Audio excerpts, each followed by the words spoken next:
Pernah tak korang jumpa seseorang, dia nampak biasa je. Tapi, bila dia memasuki sesuatu ruang, tiba-tiba semua tumpuan tertuju dan terarah kepada dia seorang. Kata orang tua-tua dulu-dululah, mungkin orang tu mengamalkan ilmu pemanis wajah. Tapi sebenarnya, apa dia ilmu pemanis wajah ni? Orang tua-tua dulu percaya, orang yang mengamalkan ilmu ni bukan sekadar untuk nampak cantik, tapi bertujuan untuk mendapat kepercayaan orang dan untuk kelihatan lebih berkarisma.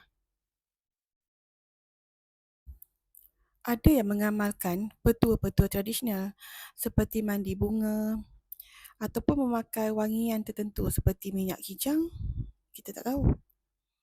Ataupun mungkin amalan-amalan kerohanian seperti menjaga solat, berselawat ataupun mengamalkan doa-doa yang tertentu.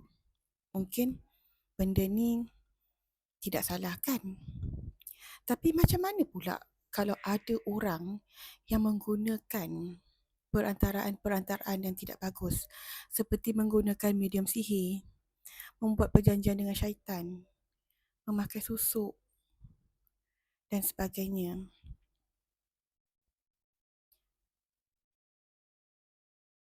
Memang ada perbezaan antara orang yang mengamalkan ilmu pemanis wajah dengan cara-cara tradisional ataupun orang katalah ilmu putih seperti orang kata mengamalkan seperti melakukan aktiviti kerohanian yang mengikut orang kata kepercayaan agama masing-masing ataupun bersumber dari ilmu hitam.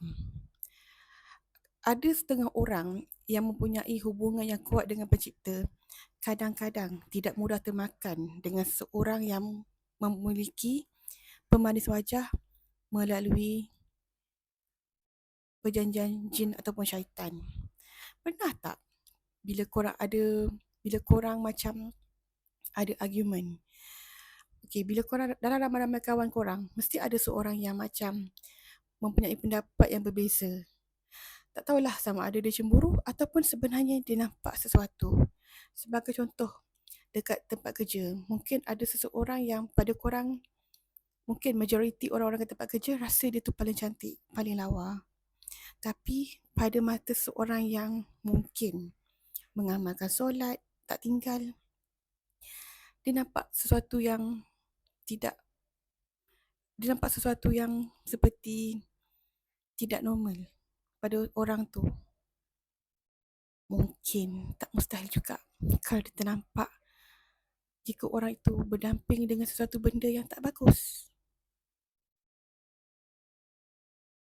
Sebenarnya, untuk memastikan seseorang tu benar-benar mengamalkan ilmu pemanis wajah dari cabang putih ataupun hitam bukanlah sesuatu perkara yang mudah.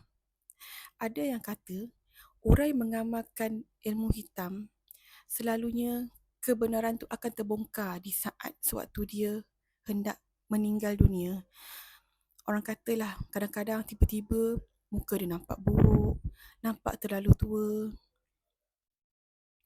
Tapi mungkin ada juga pertikaian. Ada yang kata, siapa je yang nampak cantik bila dah tak ada?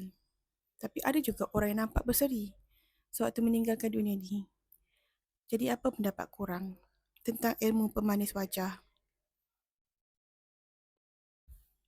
Sebab tak semua kecantikan tu datang tanpa harga.